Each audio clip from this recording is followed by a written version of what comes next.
Okay, real quick, I want to explore one of Baz Luhrmann's tropes that every Baz Luhrmann movie has a big party scene. We start with Strictly Ballroom, where the opening dance is the big party. It is filled with flair and fun and music and color and costumes, and everything feels larger than life. In his next film, William Shakespeare's Romeo plus Juliet, it's the scene where Romeo and Juliet meet. Baz Luhrmann's is the only version of Romeo and Juliet I've ever seen that takes that line that the Capulets are throwing along the way to the party and runs with it. Like, he has another character say the line again, just for emphasis. And not only is this party a costume party, it's a party with security and a really freaking big house. And then in Moulin Rouge, he decided to top that. The first time Christian goes to the Moulin Rouge, it's the biggest party I had ever seen in my life, and one of my favorite scenes ever put to film. Like, we have hundreds of extras who are all dancing and singing and in really fancy costumes. Now I'll admit, in Australia, the party is not that big. It's the fancy dance near the end of the movie. Like, it's a little bit fancier and a little bit better attended than a decent wedding reception. But then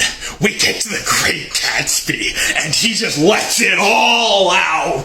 This is another reason why Baz Luhrmann is the only person who can really pull off the Great Gatsby, because Baz Luhrmann is the only person who can throw a party that big. Like, there are fireworks and scantily clad dancers and a giant pool and more alcohol than I have imagined in my life, and a manic organist DJing the whole thing with electro swing, and hundreds and hundreds and hundreds of extras. No one can capture just how big of a party Gatsby throws. And I think Baz Luhrmann recognized that even he couldn't top that, because the next thing that he directed, the first episode of The Get Down, he has two big party scenes. And while they're very emotionally charged and very important to every character there and their arc and their relationships, they're just dances at a nightclub. And then we get to Elvis. Elvis has big party after big party after big party, because the big parties are the concerts. When Elvis attends the religious revival, that was the first time that I understood what people meant when they talked about being swept up in the fervor and the spirit of the revival until you're quaking and shaking and speaking in tongues. And that scene is intercut with a different big party scene, and later on in the movie, we get a split screen between three different big party concerts at once. And the close-ups, the quick cuts, the angles from above and below, and the ultra-wide shots, these are there to